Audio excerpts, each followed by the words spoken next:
तो रिजल्ट सबसे पहले किसके साथ शेयर किया आपने? मम्मी जी बोलते हैं, अरे वाह पुत्र, अब तो तू बैंकर बन गया। तो ये अच्छा फीलिंग होता है नहीं, मतलब पूरी मेहनत करी और उसका रिजल्ट फाइनली मिल गया। बिल्कुल सर, बिल्कुल बहुत अच्छी फीलिंग है। लास्ट ईयर मैंने देखा था आपके चैनल पे जब आपने कॉल रिकॉर्डिंग्स डाले थे शॉर्ट्स की, और आज मुझे अपनी कॉल रिकॉर्डिंग वहां पे दिख रही है। हाँ। बाकी आपका इंटरव्यू कैसा रहा? इंटरव्यू का कुछ एक्सपीरियंस आप शेयर करना चाहो? पहला क्वेश्चन उन्होंने सिविल इंजीनियरिंग का मुझे ऐसा पूछा कि हम्म। एएसपी कॉन्ट्रैक्टर क्या होता है सर। मतलब मैंने अपनी अपनी डिग्री में आज तक कभी नहीं सुना था। ओके। मैंने अपने प्रोफेसर को कॉल किया बाहर जाके कि मैम आपको पता है क्या होता है। मैम बोलते नहीं, मुझे भी नहीं पता। नमस्कार सर। नमस्कार, कैसे हैं? बढ़िया सर, आप बताओ। बस बढ़िया। कैसा रहा आज का दिन? बहुत मेमोरेबल रहा सर, बहुत अच्छा। आज के दिन की सबसे प्यारी याद? ऑब्वियसली जब रिजल्ट आया सामने। तो रिजल्ट सबसे पहले किसके साथ शेयर किया आपने? सर मम्मी खड़े थे मेरे साथ में, तो उन्हीं के साथ शेयर हुआ। ओके। तो क्या बोली मम्मी जी हाँ भी? जी। मम्मी जो बोलते हैं, अरे वाह पुत्र, अब तो तू बैंकर बन गया। ओके, बढ़िया है। तो जब आप पढ़ाई वढ़ाई करते थे, प्रिपरेशन चल रहा था, तो ऐसा कुछ टाइम आता था कि घर वाले डांट रहे, मम्मी डांट रही है, पापा डांट रहे हैं आपको कि पढ़ नहीं रहा है, ये नहीं कर रहा है, वो नहीं कर रहा है? मतलब देखो, हम जितना मर्जी पढ़ लें, इनको लग ही जाएगा बीच में कि नहीं नहीं पढ़ रहा। तो मतलब मम्मी तो सपोर्टिव थे, मम्मी को तो पता है कि यहाँ पढ़ रहे हैं। पापा जी भी सपोर्टिव हैं, इक्वली सपोर्टिव। मेरे पेरेंट्स मतलब काफी चिल रहे हैं इस चीज में। पर मतलब बीच बीच में पापा आ जाते थे बीच में बोलने के लिए कि तू पढ़ नहीं रहा, ये नहीं कर रहा। तो ऐसे टाइम पे क्या होता था, मतलब आपके अंदर क्या चलता रहता था कि कैसे समझाए कि हाँ पढ़ रहे, कर रहे कोशिश? इस टाइम के लिए मैं क्या, कुछ नहीं है। टेस्ट क्लियर करेंगे फिर लग जाएगा पता, मेरे को पढ़ रहे हैं। फिर जैसे पीओ प्रीलिम्स क्लियर हुआ, फिर पापा ने थोड़ा चिल कर दिया था कि नहीं, प्रीलिम्स क्लियर हुआ कि नहीं, बच्चा पढ़ रहा है। ओके। बाकी मॉक टेस्ट वगैरह में जब नंबर आ जाते थे तब भी देख लेते कि नहीं नहीं, प्रोग्रेस है। ओके, बढ़िया है। हाँ तो जी। आपने तैयारी स्टार्ट कब करी थी? सर अब मतलब टेक्निकली बोला जाए, जैसे 2023 में ग्रेजुएट हुआ मैं। तो ओके। मतलब तब आया था कि उन्हें बैंकिंग में इंटरेस्ट होगा, पर मैं उस टाइम एज की वजह से एलिजिबल नहीं था आईबीपीएस एग्जाम्स के लिए। हाँ तो हाँ। उस टाइम हमारा एक स्टेट कोऑपरेटिव बैंक है, उसका एग्जाम आया था। फिर ओके। तब मुझे आपका चैनल मिला था। ओके। फिर वहां से मैंने तैयारी की, और मतलब रीजनिंग में ना सर मैं जीरो था। जीरो, मैंने रीजनिंग आज तक कभी कुछ नहीं पढ़ी थी इससे पहले। ओके। और आपसे रीजनिंग करके मेरी रीजनिंग सबसे स्ट्रांग हुई। हालांकि जो कॉन्ट्स ऑलरेडी आता था वो उतना ही रहा, पर रीजनिंग सबसे ज्यादा स्ट्रांग रही। क्या बात है, तो फिर रीजनिंग में उस क्या टाइम स्कोर रहा तैयारी की। आपका? सर रीजनिंग में मैंने 31 अटेम्प्ट किए थे। अभी मुझे नहीं पता नॉर्मलाइजेशन क्या है क्या नहीं है, पर मेरे 22 आए हैं। अच्छा स्कोर है, बहुत अच्छा स्कोर है। हाँ ओके। जी सर। बाकी आप अपनी जर्नी बता रहे थे, प्लीज कंटिन्यू। हाँ जी। फिर उसके बाद मैंने कोऑपरेटिव वाला दिया था। ओके। फिर उस टाइम मुझे नहीं था पता कि प्री मुझे इतना पता था कि प्रीलिम्स और मेंस में क्या डिफरेंस होता है। हाँ हाँ। तो जब मैं उसको दे चुका, फिर मैं देख रहा कि वो थोड़ा अजीब सा था पेपर, कि ऐसा तो मैंने पढ़ा नहीं था। फिर मुझे एक महीने बाद पता लगा कि वो मेंस एग्जाम हुआ, डायरेक्ट प्रीलिम्स तो हुआ ही नहीं था उसका। ओके। तो एक्चुअल मेंस वाले क्वेश्चन थे वो। हाँ हाँ हाँ। फिर उसके अलावा मैंने कोई एग्जाम दिया नहीं था उस साल। मैंने अकेले वही दिया था, कोऑपरेटिव वाला। ओके। फिर उसके बाद वो तो हुआ नहीं, क्योंकि फर्स्ट अटेम्प्ट था, काफी नर्वस था मैं उसमें। तो 20-30 नंबर से रह गया था, मैं काफी हाई कट ऑफ गया था। ओके। फिर आया फेब्रवरी का टाइम। हाँ, फेब्रवरी मार्च में फिर मैं कहना अब सीरियस होने पड़ेगा। फिर मैंने दोबारा से तैयारी की स्टार्ट। फिर लगे रहे। अच्छा हाँ, फेब्रवरी मार्च में एक हमारा इसी कोऑपरेटिव बैंक का जूनियर क्लर्क का आया था पेपर। ओके। मार्च में आया था, फिर मार्च में दोबारा स्टार्ट की तैयारी। फिर वो हाँ। मई में आया, पर उसको मैं अटेम्प्ट ही नहीं कर पाया कुछ पर्सनल रीजंस के कारण। हाँ। फिर मई तक तो आ ही गई थी आरआरबी की नोटिफिकेशन, पता लगे आरआरबी आने। फिर वहां से तैयारी करने लगा दोबारा से बैंकिंग वाला पे रेगुलर क्लासेस यूट्यूब पे। पर फिर मैंने आरआरबी पीओ का एग्जाम दिया जब अगस्त 3 को। तो वो नहीं गया अच्छा। फर्स्ट एग्जाम था एक तरीके से, तो फिर मैं नर्वस हो गया था उसमें बहुत। फिर उसमें मुझे ये लगा कि मेरे में कॉन्फिडेंस की कमी थी, हम्म। मतलब क्वेश्चंस को अटैक करने की। ठीक है। क्योंकि मैंने देखा कि नहीं, मॉक्स में तो अच्छे मार्क्स आ रहे हैं, वहां पे तो मैं मतलब बिल्कुल ही खराब स्कोर आया था मेरा उसमें। फिर उसी दिन मैं रात को आया वापस, और मैंने बैच देखा कि कोई बैच खरीदता हूँ, सिस्टमेटिक वे से एक बार सारा पढ़ता हूँ। ओके। फिर आपकी आपसे मैंने बार बार सुना कि एसबीआई पीओ फाउंडेशन बैच लो, मस्त बैच है, सारा हो जाएगा। और उसी रात बैच खरीदा और हम्म। लग गया मैं तैयारी करने। मैं क्या 10-15 दिन बाद वो था आरआरबी क्लर्क, मैं क्या उसके लिए करना है। हम्म। फिर और मैंने वो उन 15 दिनों में 2-2 3-3 बजे तक रात के मैंने तैयारी की लगातार। ओके। सुबह उठना 8 बजे उठना हम्म। या 9 बजे और बस लग जाना हम्म। पढ़ने के लिए।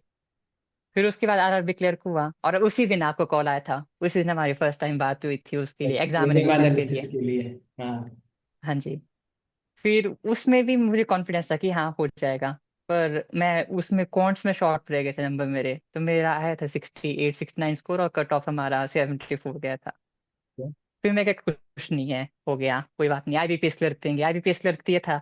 हम्म। फिर उसमें भी अच्छा गया था मेरे हिसाब से तो। पर हमारी स्टेट ही ऐसी है, कट ऑफ बहुत जाते हैं। मेरा स्कोर आया था मेरा स्कोर आया था 81 और कट ऑफ था 86, दोनों में 5-5 नंबर्स रह गए प्रीलिम्स में।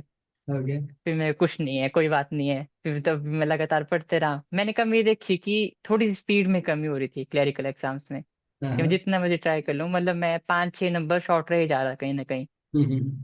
फिर उसके बाद आ गया आईबीपीएस पीओ। हम्म। इसमें आपने बोला कि पजल्स पे पकड़ बनाना अच्छी खासी। फिर पजल्स अच्छे से प्रैक्टिस की, कॉन्ट्स में और जोर लगाया। हम्म। और इंग्लिश में मुझे कभी दिक्कत नहीं रही, क्योंकि इंग्लिश मेरी स्टार्टिंग से ही बहुत स्ट्रांग थी, तो ओके। इंग्लिश में मैं क्लास ही लगाता भी था, तो मतलब कम कम में। और बस फिर आईबीपीएस पीओ हुआ। अब देखो मैं शेक भी कर रहा हूँ बताते बताते, जैसे मैं पहली बार काउंट कर रहा हूँ ना पूरी जर्नी। हाँ हाँ हाँ। तो फिर जैसे आईबीपीएस पीओ हुआ, वो मतलब दे दिया मैंने, मुझे पता है कि मैंने हाँ 72 अटेम्प्ट कर दिए हैं। और हाँ। मुझे पता है कि कट ऑफ 56-58 इतना जाता है हम्म। लास्ट ईयर के ट्रेंड्स के हिसाब से। पर तब भी भरोसा नहीं था, क्योंकि 3 बार मैं मैथ खा चुका था प्रीलिम्स में। जब कट ऑफ आया और मतलब मेरा स्कोर आया, तो उसमें था 70.50, हाँ। 22 कुछ नंबर कट ऑफ से ऊपर। और मैं तो पापा के ऊपर से तो जंप करके हक किया, मैं क्या पापा ये फाइनली हो गया कुछ तो हो गया। ओके, बढ़िया रहा। ओके। फिर उस और मैंने मतलब मेंस की तैयारी करती थी कुछ कुछ स्टार्ट, पर मतलब उतनी सीरियसली नहीं थी ना, क्योंकि हम बच्चे हैं, हमें मतलब भरोसा नहीं होता तब तक। मतलब कर दी थी तैयारी मैंने स्टार्ट। आपसे पढ़ता क्लासेस, अर्पित सर से पढ़ता था साथ में, जो उनके सुबह वाले सेशंस थे। फिर सुमित सर से पढ़ता था। और मतलब जीए भी मैंने रखता था, और जीए भी मैंने पढ़ी है कंसिस्टेंटली, पर उतनी कंसिस्टेंटली नहीं, मैं नहीं कर पाया जीए को। फिर जो जैसे जो 10 दिन थे ना, कितने 8 दिन तो दिए इस बार आईबीपीएस ने बस मेंस के लिए। 9 दिन तक बस। हाँ 8-9 दिन जितने भी थे, हाँ। बस उसमें मैंने जीए के कैप्सूल वगैरह देखे। ओके। सुष्मिता मैम के जो 2-3-4 क्लासेस उन्होंने लगाई थी फटाफट वाली, वो हाँ। देखी। और हाँ। मैं पीडीएफ, गूगल सर्च मेरी ऐसी थी पीडीएफ की 500 मोस्ट एक्सपेक्टेड क्वेश्चन। तो उन फिर पीडीएफ पता नहीं का कोई, मतलब यूज कितना हुआ, काम आई वो पीडीएफ? हाँ सर आई काम। उन 500 एक्सपेक्टेड में से आ गया, 3-4 आ गया था, वो 3-4 नंबर बहुत होते हैं इसमें तो। बहुत होता है मतलब, 500 क्वेश्चन करके 3-4 नंबर पक्के हो गए थे आपके। पक्के हो गए थे। बहुत और बढ़िया। बस ऐसे ऐसे मतलब ये सारे क्वेश्चंस किए, तो मतलब मैंने 16 अटेम्प्ट कर दिए थे जीए में। और मतलब मुझे इतनी जीए मेरी स्ट्रांग कभी रही भी नहीं है। पर मतलब मेमोरीज पावर ठीक थी कि हाँ इतना याद रह गया था मुझे। ओके, बस फिर बढ़िया। ये एग्जाम हो गया, और पापा आ गए थे मुझे लेने के लिए बाहर। मैं कहा पापा क्लियर है, पक्का क्लियर है, जो मर्जी हो जाए तो क्लियर है। ओके, मतलब आपने तैयारी ऐसे करी थी कि पेपर देने के बाद ही आपको श्योरिटी हो गई थी। हाँ मुझे श्योरिटी थी, मैंने आपको जो मैसेज किया, मैं कहा सर Yes. इतने अटेम्प्ट है 101 कुछ, मैं कहा सर मुझे लग रहा है कि पक्का क्लियर है, तो होना ही चाहिए। बढ़िया रहा। क्योंकि आपने हाँ रीजनिंग में एक बात रही थी, आपने बोला था कि जो नॉर्मल पजल्स होती है जो पीओ प्रीलिम्स वगैरह में आती हैं, वैसे ही टाइप की पजल्स अगर मेंस में आएंगी तो वो घुमाव फिराव होंगी, तो आपको देखने में सिंपल लगेंगी। यस। नॉर्मल लोग उसको अटैक करेंगे, पर हाँ। वो उसमें अगर आप फंस गए तो आप फंस जाओगे। फिर आपने बोला कि जो आपका एक वीडियो जिसमें आप 2 टाइप की पजल्स बता रहे थे कैसी आती हैं, कि जो दूसरी टाइप की पजल्स होती हैं वो आपने कभी पहले देखी नहीं होंगी, पर वो एक्चुअल में इजी होंगी करने के लिए। यस। और बस जो उसमें आ गई थी 2-2 नंबर वाली वो पजल, एक 10 नंबर की जो मैंने आपको बताई भी थी, और केटीएम वाले वही पजल। देखी मैंने। हाँ जी हाँ जी, वही अटेम्प्ट की, और 5-7 मिनट में वो पजल बन गई थी, इतने फास्ट। 7 मिनट में 10 मार्क के पजल बना लिया आपने? हाँ जी, 7-8 मिनट में बन गई थी वो। बहुत बढ़िया। तो मतलब वो जो मैं मतलब नॉर्मली पजल का टाइप बताता हूँ, वो बताता हूँ कि कॉम्प्रिहेंशन मतलब थोड़ा सा अतरंगी पजल रहेगा। तो उस हाँ टाइप जी के हाँ जी। पजल्स को मास्टर करने के लिए आपने कुछ अपने एंड से स्पेशल एफर्ट्स डाले थे, या वो मतलब आपका कॉम्प्रिहेंशन पहले से अच्छा था इसलिए वो आपको अच्छे से आ गया? मे बी सर कि मेरा कॉम्प्रिहेंशन अच्छा था ओके। और इमेजिनेशन पावर्स। ओके। तो मतलब मुझे उतनी कोई दिक्कत आई नहीं थी उसमें। बढ़िया है। मुझे दिक्कत आई है आज तक तो बॉक्स पजल्स में आई है। हालांकि मेरे वो स्ट्रांग होते थे स्टार्टिंग में, और जितने आगे जाते गए वही टफ लगे लास्ट में, बाकी सब ठीक था। ओके, बढ़िया है। तो कैसा लग रहा है अभी, मतलब पिछले 2-4 मिनट में पूरा आपने अपना जर्नी रिकॉल कर लिया, तो ये जब सर आज बहुत शेक सिलेक्शन। कर रहा हूँ मैं तो शेक करने से हट ही नहीं रहा। अगर आप मुझे देखोगे मेरी पूरी बॉडी शेक करी है इस टाइम, हालांकि पता नहीं क्यों ही। मे भी ठंड भी है सर हिमाचल में। तो ये अच्छा फीलिंग होता है नहीं, मतलब पूरी मेहनत करी और उसका रिजल्ट फाइनली मिल गया। बिल्कुल सर बिल्कुल, बहुत अच्छी फीलिंग है। लास्ट ईयर मैंने देखा था आपके चैनल पे जब आपने कॉल रिकॉर्डिंग्स डाले थे शॉर्ट्स की, और आज मुझे अपनी कॉल रिकॉर्डिंग वहां पे दिख रही है। हाँ हाँ। यस, मतलब कोई सपना देखते हैं और उसके लिए कंटिन्यूस मेहनत करते तो पूरा हो जाता है। बिल्कुल सर। आपके प्रिपरेशन हमारे की कोई भगवान भी एक थे। यादगार मोमेंट हम्म, आपके प्रिपरेशन के टाइम पे, अगर आप शेयर करना चाहते हो। यस, ये मतलब ये प्रिपरेशन के लम्हा था टाइम। जो मेरे प्रिपरेशन का एक यादगार मोमेंट था। हम्म। कभी सोचा नहीं आज तक। कभी ऐसा लगा आपको कि यार ये मतलब क्या ही कर रहे हैं जिंदगी में, पता नहीं, जो कर रहे हैं छोड़ छाड़ देते हैं, दूसरा कुछ देखते हैं, कभी नहीं ऐसी सर चीज? आज तक नहीं लगा। बहुत मेरे बैंकिंग ही था कि अकेले बस बैंकिंग में ही जाना है जो मर्जी हो जाए। बहुत बढ़िया। और मेमोरेबल मोमेंट में ये बोलूंगा जब मैंने बैच खरीदा था। हाँ। ओके। कौन सी क्योंकि बात? बैच खरीद के मुझे सब कुछ सिस्टमेटिक वे में मिल गया था, ओके। और सब कुछ बेसिक से। तो मतलब जो मेरे कभी कभी जैसे कोई डाउट्स वगैरह रहते थे ना यूट्यूब पे, मान लो कि मुझे पता नहीं होता कि एक्चुअल में चीज कहाँ से आई, फिर मुझे सब कुछ तो अच्छा लगा। तो ओके। मैं वो बोलूंगा बैच खरीदने के बाद तो मतलब मेरे कोई डाउट रहा ही नहीं, सब बहुत कुछ ऑल क्लियर। बहुत बढ़िया। ठीक है। अभी थोड़ा सा सब्जेक्ट वाइज डिस्कस करते हैं। पहले रीजनिंग हाँ से जी सर। स्टार्ट करते हैं। रीजनिंग प्रीलिम्स और मेंस आपकी स्ट्रैटेजी क्या रही थी? प्रीलिम्स में मैं पहले अटेम्प्ट करता था कि जो नॉर्मल क्वेश्चंस होंगे हम्म। वो मैंने अटेम्प्ट कर लिए। हम्म। और पजल्स के लिए तो मैं प्रैक्टिस करते रहता था। जो हम्म। आपके पजल्स हैं मैंने एक्स्ट्रा कुछ नहीं किया ज्यादा। ओके। जो आप क्लास में करवाते थे पजल्स होमवर्क देते थे बस अकेले वही की हैं। ओके। उसके अलावा तो मुझे नहीं लगता मैंने कुछ किया एक्स्ट्रा। मतलब एक उतना आधी बार कभी कंटेंट बुक से पढ़ सफिशिएंट लिया। होगा। हाँ उतना सफिशियंट होगा मेरे हिसाब से तो एटलीस्ट। ओके। हाँ और सिलॉक में मुझे काफी दिक्कत रही थी। मतलब जब मैं स्टार्टिंग में था इनिशियली, हाँ हाँ। जब आपके मैंने बैच से पढ़े सिलॉक और जो मिडास टच वाला आप हमेशा बताते हो, हाँ तो हाँ। सिलॉक से मेरा वो हो गया था। मुझे सिलॉक पे तो फुल कमांड है अभी भी। ओके, बढ़िया है। और मेंस के लिए आपने अपने प्रिपरेशन में कैसे शिफ्ट लाया रीजनिंग में? क्योंकि प्रीलिम्स और मेंस की रीजनिंग तो जमीन आसमान का फर्क होता है, तो मेंस में आपने बिल्कुल क्या? सर बिल्कुल। मेंस के लिए जो अर्पित सर के सेशन से हम्म। सुबह 10 बजे वाले, हम्म। जिसमें वो मेंस करवाते थे, तो हम्म। उस टाइम मैंने फर्स्ट टाइम देखा कि मेंस आता कैसे एक्चुअल में। हम्म। फिर मतलब बस वहीं से करते रहा मैं। जो मतलब क्लासेस करवा रहे थे मैंने तो अकेले वही देखा, मैंने कोई एक्स्ट्रा कंटेंट देखा ही नहीं है, कोई पीडीएफ वगैरह मेंस के लिए। हम्म। जो आप पजल्स करवा रहे थे मेंस की, या हम्म। फिर आपके जो बैच में पजल्स थी मेंस की, हम्म। बस वही की मैंने, एक्स्ट्रा मैंने कुछ नहीं किया। मुझे तो यही लगा अच्छा।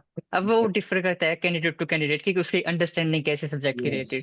अब आपने मेरे बेसिक इतने अच्छे क्लियर करवा दिए थे। हाँ, बढ़िया है। क्वांट के लिए बात करते हैं। क्वांट के लिए आपकी स्ट्रैटेजी क्या रही थी, मतलब प्री और मेंस कैसे आपने तैयारी करी थी क्वांट के लिए?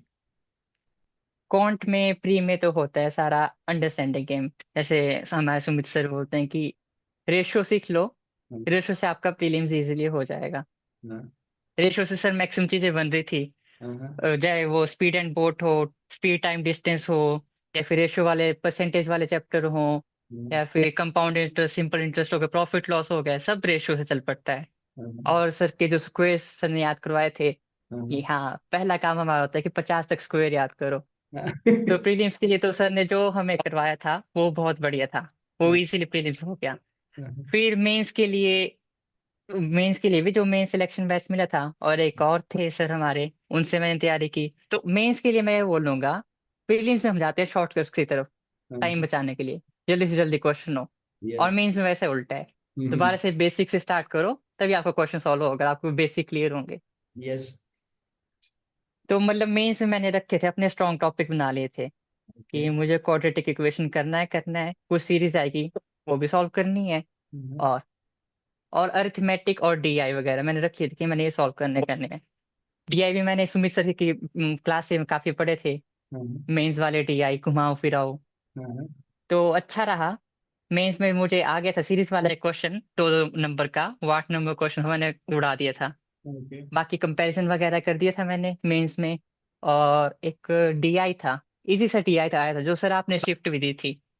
सेकंड शिफ्ट वाले थे ना आप भी। यस, एक जो इजी से डीआई था जो आराम से बन रहा था, अब मुझे याद नहीं प्रॉफिट लॉस के ऊपर था शायद, किसके ऊपर था। प्रॉफिट लॉस का एक डीआई अच्छा आया था उसमें। हाँ जो इजी था एक एक नंबर का, वो बन गया था। ओके, बढ़िया। अब मैंने रखा था कि क्वांट्स में 20 तक अटेम्प्ट हो जाए, मेरा 17 अटेम्प्ट हुआ था मतलब मार्क्स का। मैंने रखा कि हाँ 20 हो जाए तो बहुत है, क्योंकि मेन से क्वांट्स तो हाँ, तो लाजवाब आता है। लाजवाब आता है। ओके। बाकी इंग्लिश के लिए कुछ शेयर करना चाहोगे? आपने कहा कि आपकी इंग्लिश पहले से अच्छी थी, तो पहले से इंग्लिश अच्छी थी, कुछ एडिशनल एफर्ट्स डाले या पहले जो नॉलेज था आपके पास इंग्लिश का उससे कम हो गया? इंग्लिश सर जितनी मर्जी अच्छी हो जाए, पर जब हम मैं मतलब अंशु मैम की मैंने कभी कभी क्लासेस लगाई हैं, हाँ, मतलब मान लो एक हफ्ते में 3 4 लगा लेता था मैं ऑनेस्ट हूँ कि सारी नहीं लगा पाता, कि मुझे पता कि हाँ स्ट्रांग है, मैं बाकी सब्जेक्ट फोकस कर सकता हूँ। ओके। तो क्लासेस में कोई ना कोई ग्रामेटिकल मिस्टेक मुझे मिली है हाँ, अपनी, हाँ, और हाँ, मतलब इम्प्रूवमेंट हुई हुई है। हाँ, इंग्लिश ऐसा सब्जेक्ट है कि आपको इम्प्रूवमेंट मिलेगी मिलेगी, आप जितने मर्जी कॉन्फिडेंट हो जाओ, हाँ, आपकी इन दी एंड मिस्टेक्स होंगी। तो फिर वहां से मुझे काफी सीखने को मिला था। और जो मैम, जो हमारा बैच था, हाँ, उसमें हमने मैथ्स द फॉलोइंग करवाए थे एक, जो हाँ, 5 5 कॉर्नर्स होते हैं, A B C, yes, yes. वैसे सेंटेंस बनाना होता है। तो ओके। उसकी प्रैक्टिस मैम से मैंने वहां पे की थी, और मुझे वही आया था। एटलीस्ट 4 5 3 4 क्वेश्चन था मैं मेंस में ऐसे जैसे कुछ है यस, ना। आए थे, यस। हाँ 2 2 मार्क्स में आए थे वो। दो दो तो मार्क्स में उसकी तीन काफी क्वेश्चन हेल्प आए थे। मिली। यस। और बाकी मेरी रीडिंग ऑलरेडी अच्छी थी, क्योंकि मैं नॉवेल्स वगैरह पढ़ता हूँ। तो मेरी रीडिंग स्पीड वही अच्छी रही, तो रीडिंग कॉम्प्रिहेंशन मुझे दिक्कत नहीं आई। ठीक है, बढ़िया है। तो मतलब हाँ एडिटोरियल्स पढ़ लो, हो जाएगा। ओके। बाकी आपका इंटरव्यू कैसा रहा? इंटरव्यू का कुछ एक्सपीरियंस आप शेयर करना चाहो? सर इंटरव्यू का एक्सपीरियंस के लिए ना, आई थिंक आपने सितंबर, जब मतलब नॉर्मल क्लासेस लगाते थे, तो किसी ने आपसे क्लास में पूछ लिया कि सर इंटरव्यू में क्या करते हैं। तो आपने एक बात बोली थी उस टाइम कि आप अलग अलग ब्रांचेस से वहां पे जा रहे हो, कोई आर्ट्स का है, कोई फार्मेसी वाला, कोई इंजीनियर है। तो आपको नहीं है नॉलेज बैंक की, ना वो एक्सपेक्ट करेंगे कि आपको सब कुछ पता होगा, वो तो आप सीखोगे वहां पे। तो यस। आपकी वहां पे नॉलेज टेस्ट नहीं की जाती, वहां पे आपका पर्सनैलिटी बिहेवियर और आप कैसे मतलब सिचुएशन को वो कर रहे हो, अटैक कर रहे हो, वो जज किया जाएगा। और वही हुआ सर एक्चुअल में। मैं गया वहां पे, और मतलब मैं पहले देखे बच्चे वो बोलते कि यार हम बहुत नर्वस हो गए थे, हमें ऐसे बोला कि हाँ आप भी कंफर्टेबल हो जाओ, पानी पी लो, ये वो सो। और मैंने उनका 5 मिनट इंटरव्यू चला, और भाई इजी इजी पूछा, स्कीम वगैरह पूछी, और बल भेज दिया। SLR पूछ लिया, CLR पूछ लिया, जो बेसिक से बैंकिंग क्वेश्चन होते हैं। मैं कहा ठीक है।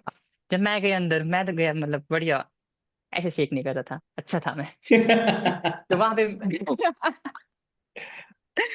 वहां पे तो बिल्कुल बढ़िया गया चिल्ल होके, मैं क्या ही हो जाएगा ज्यादा से ज्यादा, बात तो करनी रही। हाँ इसके लिए मैंने ये सर इतना जरूर किया था कि जो मेरे नियर बाय बैंक्स हैं, SBI, PNB, HDFC, एक्सिस, तो मैं उन सबसे बात करते रहता था, मेरे अच्छे जानने वाले हैं सब। तो मतलब ओके। बैंक से मैंने बात करने का तरीका बना लिया कि हाँ मैं ऑकवर्ड फील नहीं करूँ। मैं एंटर किया वहां पे, और मतलब बढ़िया मैंने विश किया उनको, और मैं बिल्कुल कॉन्फिडेंट होके बैठ गया। उन्होंने बोला कि अच्छा बताओ अपने बारे में। बता दिया मैंने कि हाँ ऐसे ऐसे है। फिर मुझे कहीं से पता लगा था कि अपने बारे में एक स्किल होती है, वो बोलनी है आपने, कि उसके ऊपर फिर वो क्रॉस क्वेश्चन कर पाए। यस। कि अगर हाँ, कि अगर आप मतलब इंट्रोडक्शन अपनी वेग से दोगे, छोटी सी इंट्रोडक्शन, तो फिर वो उनके पास कुछ पूछने को होगा नहीं, फिर पूछते हैं अतरंगी क्वेश्चन, उनके मन यस। में जो भी आ गया। यस, बिल्कुल। तो फिर हाँ, फिर मैंने इंट्रोडक्शन में बता दिया कि हाँ मेरी स्ट्रॉन्ग कम्युनिकेशन स्किल्स है। ठीक हाँ, है, ये एक पॉइंट था। उन्होंने इसके ऊपर कुछ फोकस नहीं किया। जब मेरी डिग्री बोली मैंने सिविल इंजीनियरिंग, वहां रोक दिया। मुझे भी मौका नहीं मिला बोला कि हाँ पापा ये करते मम्मी ये करते। मतलब इससे मैं ये बता रहा हूँ कि एक्सपेक्टेशन छोड़ के जाना है इंटरव्यू में, या हाँ। अनएक्सपेक्टेड कुछ भी कहीं पे कुछ भी हो सकता है, तो रेडी रहना है। ओके। तो उनके उन्होंने रोक दिया डिग्री के ऊपर कि अच्छा बताओ कि आपसे पहले मैम भी क्वेश्चन पूछेंगे, 4 मेल था एक फीमेल थी, हाँ, हाँ, ये आपसे मैम भी क्वेश्चन पूछेंगे, चलो मैं पूछता हूँ पहले। हाँ, पहला क्वेश्चन उन्होंने सिविल इंजीनियरिंग का मुझे ऐसा पूछा कि हाँ, ASP कॉन्ट्रैक्टर क्या होता है। ओके। सर मतलब मैंने अपनी अपनी डिग्री में आज तक कभी नहीं सुना था। ओके। मैंने अपने प्रोफेसर को कॉल किया बाहर जाके कि हाँ। मैम आपको पता क्या होता है। मैम बोलते नहीं मुझे भी नहीं पता। मेरे पापा रिटायर्ड जूनियर इंजीनियर है सिविल से, उनको तक पता नहीं कि एसपी कॉन्ट्रैक्टर क्या होता है। फिर मैंने गूगल किया तो अजीब अजीब चीजें आई, मतलब अजीब सी चीज थी जो मुझे नहीं होनी थी पता। और ऑब्वियस सी बात है कि काफी ट्रिकी क्वेश्चन था पहले। ओके। मैं क्या सर नहीं आता। तो हम बोलते हैं कि हाँ आई एम सॉरी सर मुझे नहीं आ रहा। तो हाँ। वो यूजुअली मूव ऑन करते नेक्स्ट क्वेश्चन पे। उन्होंने पहले क्वेश्चन पे ग्रिल करना स्टार्ट कर दिया, अच्छा नहीं आता। मैं सर नहीं। तो सुनो तो हो कभी। मैं कह सर नहीं। तो कॉलेज में तो पढ़ा होगा। मैं सर नहीं पढ़ा है। फिर उन्होंने ईगो ले ली बात है कि ऐसे कैसे नहीं पढ़ा है। फिर मुझे याद आ गया कि ऐसा बोलना कि नहीं सर आप ठीक है मैं गलत हूँ। मैं सर नहीं पढ़ा होगा मेरी गलती मुझे याद नहीं है। ले हाँ हमने अभी सिलेबस निकाल देना है आपका कॉलेज का। ओके। तो पहला क्वेश्चन ऐसा था। मैं कि सर ऐसी बात नहीं है। ठीक है ठीक है। फिर एक और क्वेश्चन पूछा सिविल का, वो मैंने आंसर कर दिया। फिर बोलते बोले अब बाकी सिविल पूछे बैंकिंग। मैं कि सर बैंकिंग पूछो। अच्छा हाँ मैंने ऐसा बोला कि मेरा सोल फोकस बैंकिंग है। तो मुझे बोलते कि अच्छा जैसे अर्जुन का था फोकस। मैं क्या हाँ जी मैम। मैम बोलते बोले कहाँ पे था अर्जुन का फोकस। मैं क्या मैम मछली की आंख पर। तो वैसे ऐसे क्वेश्चन भी हुए। फिर उसके बाद बैंकिंग का पूछा उन्होंने, स्मॉल फिनांस बैंक क्या होते हैं बता दिया मैंने कि हाँ ये होते हैं। और प्रायोरिटी सेक्टर लैंडिंग बता दी कि मैंने ये होता है 75%। फिर उन्होंने वहां से दोबारा रगड़ना स्टार्ट कर दिया कि अच्छा बताओ कि अगर होम लोन होते हैं जो, अगर वो प्रायोरिटी सेक्टर लैंडिंग वाला जो कोटा होता है थ्रेशोल्ड उसमें इंक्लूड करवाना हो बैंक को अपने, तो मिनिमम कितना होना चाहिए। तो फिर बाद में पता लगा रूरल के लिए अलग होता है, सेमी अर्बन के लिए अलग होता है, अर्बन के लिए अलग होता है। नहीं मतलब तो ये ऐसा ऑब्वियसली क्वेश्चन मुझे है कि जो मतलब एक जनरल कैंडिडेट को पता होना वही एक्सपेक्टेड नहीं नहीं है है। मतलब। हाँ। हाँ जी। हाँ। मैं कैसे नहीं आता। अरे ठीक है। फिर एक और पूछा उन्होंने कुछ, वो मैंने बता दिया मुझे रिकॉल नहीं है, क्योंकि जो नहीं आता होता वो याद रहता है। यहाँ तो नहीं आया था। ओके। फिर उन्होंने एक और क्वेश्चन पूछा। हाँ। फिर मुझे वो भी नहीं आया। हाँ। हाँ। फिर जो चेयरमैन सर थे कि अरे यार मैंने सोचा कि तू छक्के छुड़ाया कर कि तू तेरा सोल फोकस बैंकिंग है, तू पहली बॉल पे स्लिप पे आउट हो जा रहा है। मैं हाँ। कह सॉरी सर। बोलते अच्छा तो बताओ क्रिकेट देखते हो। हाँ। मैं देखता हूँ, आईपीएल देख रहा हूँ मैं आजकल भी। तो मैंने मना किया वहां पे कि सिर्फ हाँ। कम कम, हाँ। क्योंकि क्रिकेट से तो बहुत वास्ट पूछ सकते हैं, कुछ भी पूछ और सकते हैं। बिल्कुल।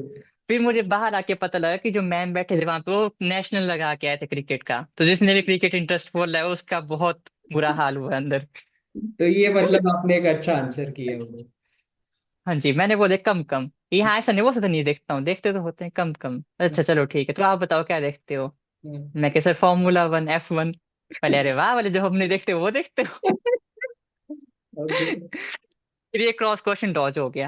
ये हाँ। सारा साइड हो गया काम कि ये ठीक है। फिर जो एक और सर थे वो पूछते कि अच्छा अपनी हॉबीज बता दो। फिर मैं क्या सर मैं नॉवेल्स पढ़ता हूँ और बिगिनियर गिटार प्लेयर हूँ। बोले अच्छा बिगिनियर गिटार प्लेयर। मैं कि हाँ जी। अच्छा बोले नॉवेल्स कौन सी पढ़ी है, मैंने बता दी। और मैं सेल्फ हेल्प बुक्स पढ़ी हैं वो भी बता दी। अरे ठीक है ठीक है। फिर अच्छा हाँ, और जो एक फिफ्थ हमारे जो चेयरपर्सन बैठे होते हैं ना, जिनको बोलते हैं कि बॉडी लैंग्वेज के लिए देखने के लिए बैठे होते हैं वो, यस। जिनको मेरे पूरे दिख रहा था। तो उन्होंने मेरा हर हर बार सपोर्ट करते रहे वो। जब मैं बोला कि सर मुझे एक्सेक्टर क्वेश्चन नहीं आता, अरे सीख लेगा बैंक में अब सीखना तो वैसे 3-4 बार उन्होंने ऐसा बोला था। तो ओके। मेरा मेरा कॉन्फिडेंस अच्छा रहा था। मैं बिल्कुल शेक नहीं किया वहां पे। मेरे हाथ बिल्कुल जैसे आपने बताया था कि हाँ थाइस पे होना चाहिए वैसे रहे सब कुछ। फिर एक और क्वेश्चन पूछा मुझे, एक जो सर थे उन्होंने बस अपनी गर्दन नीचे की थी, लिख रहे थे वो कुछ। तो उनसे पूछा गया कि आपने कुछ पूछना है। उन्होंने अजीब सा क्वेश्चन पूछा। और जब मैंने सर्च किया बाहर आके तो पता लगा एग्जिस्ट नहीं करती टर्म। उन्होंने शायद MSE पूछा था कुछ, होता है एक्चुअली MES है कुछ आरबीआई में। मतलब अजीब से क्वेश्चन टर्मिनोलॉजी थी। आरबीआई कितनी चीजें पढ़ी थी वो नहीं पढ़ी थी। तो मैं बोलते नहीं आता। ओके। फिर अच्छा बोलते कि अच्छा कम्युनिकेशन स्किल्स अच्छी हैं आपकी, बताओ एक्सप्लेन करो कैसे। बता दिया मैंने अपना सारा पर्सनल एक्सपीरियंस में क्या होम लोन का जो हमारा इंटरेस्ट रेट है वो भी कम करवाया था, तो मैं बैंकर से बात कर लेता हूँ ये वो सो। और कि किसी की बात कोई बोल लेगा तो मैं पहले पूरी बात सुनूंगा तब उसको रिस्पॉन्स दूंगा, जो एज ए बैंकर चाहिए होती है मैं, कि हाँ हम कस्टमर की नीड्स को सुने। पहले ठीक है ठीक है। फिर एक दो क्वेश्चन और हुए। और फिर लास्ट में मैम पूछते कि अच्छा चलो मैं आपसे क्वेश्चन पूछती हूँ कि हमें महाभारत और रामायण में डिफरेंस बताओ, कि जो मेजर डिफरेंस क्या था। फिर अब ऐसा तो बोल सकते कि नहीं आता, क्योंकि अब वो क्या एक्सपेक्ट करे सुनने का और मैं क्या बोलूंगा, ऑब्वियसली डेफिनेटली डिफरेंट होना था। फिर मैंने जो मेरी अंडरस्टैंडिंग थी हाँ। मैं रिलीजियस भी हूँ, तो फिर मैंने बता दिया कि हाँ ऐसा ऐसा डिफरेंस है। फिर बोलते अच्छा, बोला और सीख क्या मिलती है, मैंने बता दी कि हाँ ये सीख मिलती है। फिर उन्होंने बोला कि हाँ तो महाभारत की लालच की वजह से हुआ था, और रामायण हमें त्याग सिखाता है। मैं कहा हाँ जी, पर ठीक है, हमें जा सकते हैं आप। मैं कहा थैंक यू थैंक यू। फिर जब मैं उठा तो दोबारा थैंक यू बोली, तो बाकी दो पैनल मेंबर्स ने थैंक यू बोल दिया, और लास्ट वाले सर तो बिल्कुल स्माइल करके, ब्राइट स्माइल, उनको देख कर मन ही खुश हो गया था मेरा। ओके। ओवरऑल अच्छा रहा आपका इंटरव्यू? हाँ जी। और फिर मतलब 8 में से देखा जाए तो 3 4 क्वेश्चन के आंसर दिए मैंने, या मतलब 10 में से मतलब 50% ही। अब मतलब कोई ऐसे सोचे कि हाँ आंसर ही करने होते हैं इंटरव्यू में, तो उस हिसाब से मेरा एवरेज किया इंटरव्यू। आए हाँ। मुझे इंटरव्यू मार्क्स 80 आए, 80 100 में से। यस, क्योंकि एक्चुअली उसमें आपका कम्युनिकेशन ही चेक होता है, आपको जो चीज़ें नहीं हाँ आती जी। कैसे हैंडल करते हो। और उसके बाद आपका बेसिकली टेम्परामेंट कितना डिस्टर्ब होता है नहीं होता, यही सारी चीज़ें चेक होती है। हाँ बढ़िया। जी, जैसे तो मैंने इसीलिए बोला कि जब आपकी मैंने बात सुनी थी कि हाँ वहाँ पे आपकी नॉलेज टेस्ट नहीं होगी, तभी ये मैं बिल्कुल चिल था, भरोसा था आपके ऊपर, जो आपने बोला सच है। नहीं, वही होता है एक्चुअली, क्योंकि आपको सारी चीज़ें सिखाने के लिए तो 2 साल का प्रोबेशन रहता है। ये 2 सालों में ही हाँ तो जी आपको सर, सब हाँ जी। सिखाएंगे वो। बढ़िया रहा। बिल्कुल बिल्कुल। तो फिर अभी एक जो स्टूडेंट्स प्रिपेयर कर रहे हैं बैंकिंग एग्जामिनेशन के लिए, उनको आप क्या सजेस्ट करना चाहोगे? कोई भी डे स्किप मत करो, कंसिस्टेंसी बनाए रखो। जो ओके। डाउट्स हैं उनके बारे में सर्च करो, उनको क्लियर करो, बेसिक से जाओ, एंड तक पहुंचोगे। कंसिस्टेंसी बनाओ, और इन द एंड मिल जाएगा गोल। जैसे मुझे मिला आपको मिलेगा। ओके, बढ़िया है। आपकी जर्नी का एक्स फैक्टर? कोई एक चीज पिन पॉइंट नहीं कर सकता, पर मैं इतना बोलूंगा जो मेरे पेरेंट्स थे, सिस्टर से सपोर्टिव थे, और आप सब। बढ़िया है। मुझे पीडब्ल्यू टीम इतनी अच्छी लगी। अब मेरे एक और है मेरे फ्रेंड, आपसे मैंने पूछ के उनको भी रिकमेंड किया है, वो आरबीआई की प्रिपरेशन कर रहे हैं, वो भी आपसे कर रहे हैं। ओके। मतलब आप मेरे एक्सपेक्टर रहे एक तरीके से। ओके, घर बढ़िया। पे बैठे बैठे इतनी अच्छी पढ़ाई कराई गई कि देखो अब कहाँ पहुंच गए। एंजॉय करना, अभी ये जर्नी शुरू हुई है, तो इस जर्नी को एंजॉय करिए। मतलब ऐसा होता है, क्या होता है ना, स्टूडेंट्स तो प्रिपरेशन के टाइम में कनेक्टेड रहते ही है। बट अभी एक रिसेंट किस्सा है। एसबीआई का एग्जामिनेशन हुआ, तो एसबीआई के अपने जो लास्ट ईयर के सिलेक्टेड स्टूडेंट्स थे, वो इन्विजिलेटर बना के उनको सेंटर पे भेज दिया गया था। तो वहां से वो स्टूडेंट्स मतलब अपने फोटोज भेज रहे थे, सर ये वही सेंटर था, कुछ दिनों पहले, कुछ सालों पहले इधर एग्जाम देने के लिए आते थे, और अब इधर इन्विजिलेटर बन के आए। तो मतलब ऐसे बहुत सारी यादें होंगी। ऐसे अपने एक स्टूडेंट इंश्योरेंस में थे, एनआईएसएल में ज्वाइन हुए थे, उनके ट्रेनिंग में कुछ इंटरेस्टिंग चीजें हुआ करती थी। तो ऐसे बहुत आगे आपकी एक बहुत अमेजिंग जर्नी इंतजार कर रही है। इन जर्नी को पूरा एंजॉय करिएगा। All the best. Thank you sir.